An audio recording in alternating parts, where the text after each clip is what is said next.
Magandang araw mga amo at welcome sa Kali Topics.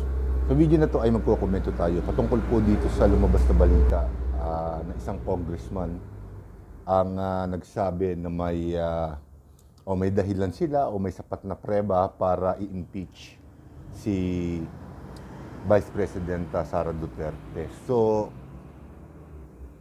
marami naman sa atin na nakakaalam na may mga kongresista, lalong-lalo na po yung mga nasa administrasyon, kabig ng administrasyon na nais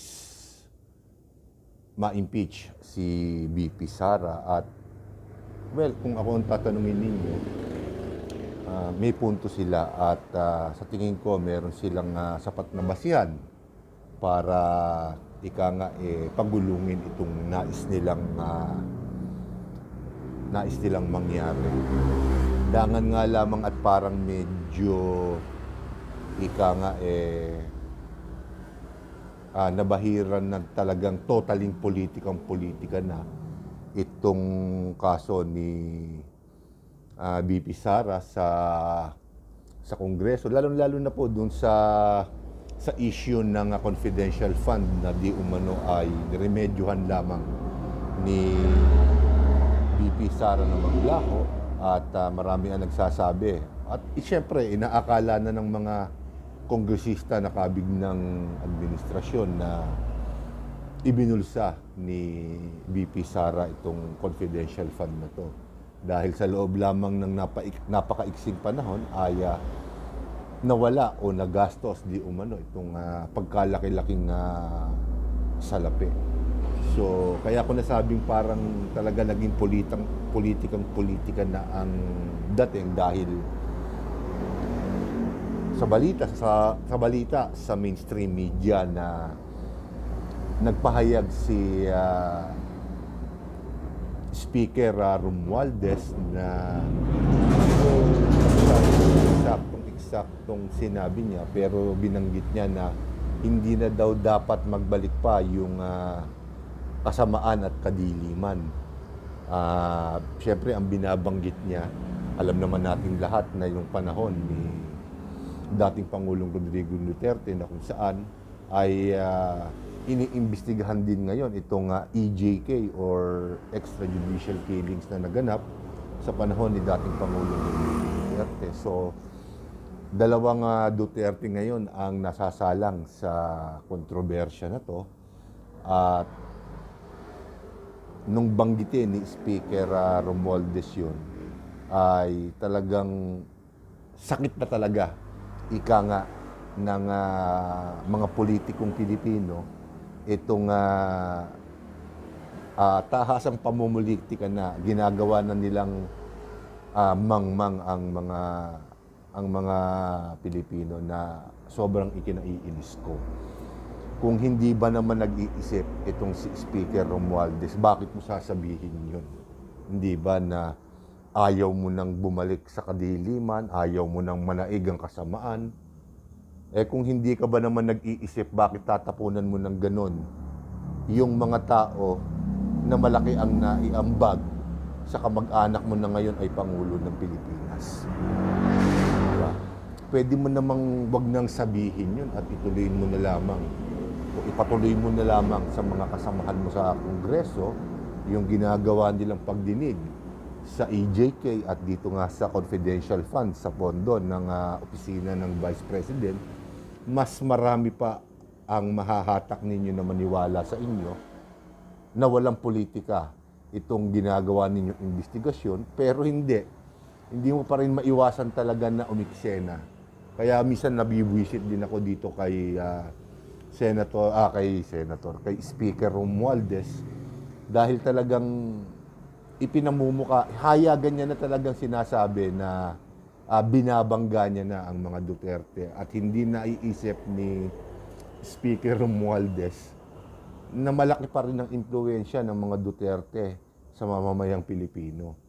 Aminin man natin at hindi, malaki ang naitulong ng drug war campaign ni dating Pangulong Rodrigo Duterte sa ating bansa. Dahil ako mismo natikman ko talaga na makalakad sa kalsada namin ng mapayapa, walang tambay na kung sino-sino, walang adik. Natikman ko yon sa panahon ni dating Pangulong Rodrigo Duterte, pero ngayon, nakita niyo naman, kaliwat kanan ng gulo, kaliwat kanan ng bentahan ng shabu, kaliwat kanan itong mga ginagawang pagtugis sa di umano yung mga drug suspect, mga drug den, mga drug lord. Pero hanggang balita lamang, walang follow-up pa hanggang sa ngayon. At napapasok pa sa ilang kontrobersya itong ating mga kapulisan. So, malaki ang kaibahan talaga. Hindi naman sa minamaliit ko itong administrasyon ni Pangulong Bongbong Marcos. Pero in terms of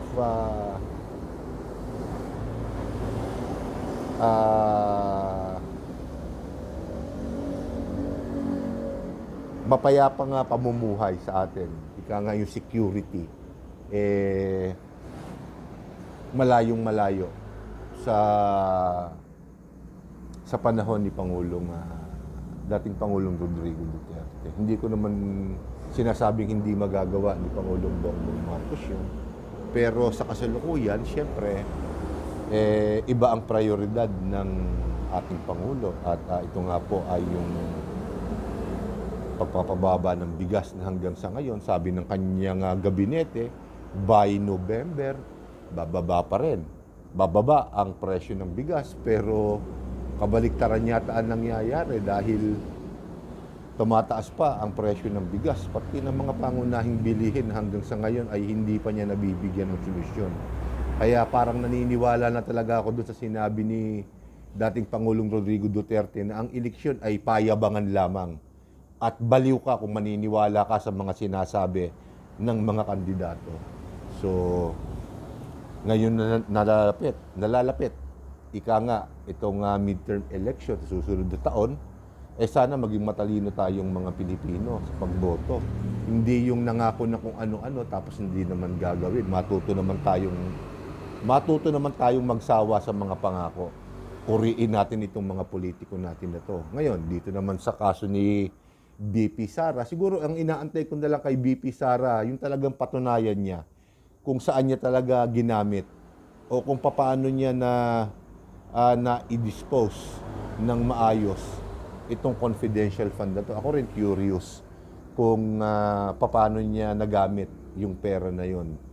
Regardless na kung politika yan, na talaga namang politika, regardless na nun, ipaliwanag niya sa mga tao dahil hindi si simpleng pera yon. Kahit sabihin mo around 200 million ba yon? 300 million na naubos niya sa loob ng 11 araw. Paano naubos yun? Ipaliwanag niya. Hindi yung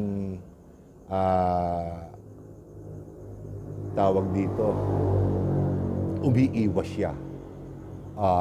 Alam naman natin na dapat ipaliwanag talaga yung mga ganung uri at nasa konstitusyon na natin yun na kinakailangan ipaliwanag mo yun.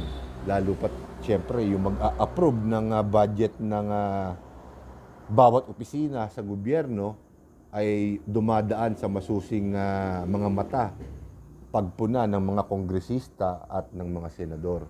So, yun, hindi natin madidepensahan yun. Talagang kailangan ipaliwanag niya yun. Pero yung kay